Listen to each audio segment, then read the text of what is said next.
পাবদা মাছ ও ফুলকপি রান্না করার চেষ্টা করলাম। সকালে নিচে নেমে দেখলাম যে পাবদা মাছটা খুব তাজা, 400 টাকা কেজি। একলা মানুষ তাই 250 গ্রাম নিয়ে আসলাম, 6 পিস উঠেছে। কুটে টুটে ওখানে নিয়ে আসলাম। এরপরে একটা ফুলকপি 50 টাকায় আনলাম, 60 টাকা চাচ্ছিল। পেঁয়াজ দিতে সব মিলে এরপর দেখুন এনে ধুয়ে টুয়ে এই যে হলুদ মরিচ দিয়ে মাখলাম।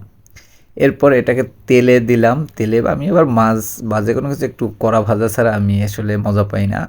তাই আমি একান্ত একা রান্না করলে এটাই করি। একা মানুষ, একার সংসার, একা একা রান্না করে যাই হোক টেস্টে মানে অন্য তো কেউ বলবে না যে কড়া মাছটা ভাজা হলো নাকি হলো যে এটা খারাপ লাগে। কিন্তু আমার কাছে যেটা ভালো লাগে আমি সেটাই করি।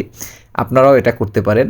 আ একলা থাকলে একলা রান্না করলে একটা জিনিস মজা আছে যে আপনি আপনার মতো করে এই যে দেখুন মাছগুলোকে ভেজে নিয়েছিলাম।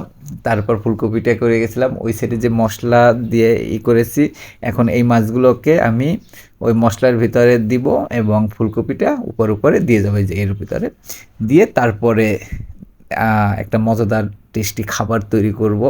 অবশ্য জানি না কতটুকু টেস্টি হবে বাট আমি মোটামুটি খেতে পারি ভাই। আমি রান্না করেই খেই। বলতে, বলতে রান্না হয়ে গেল দেখো। কিন্তু আফসোস ফুলকপির নিচে মাছ চাপা পড়ে গেছে। খেয়ে জানাবো।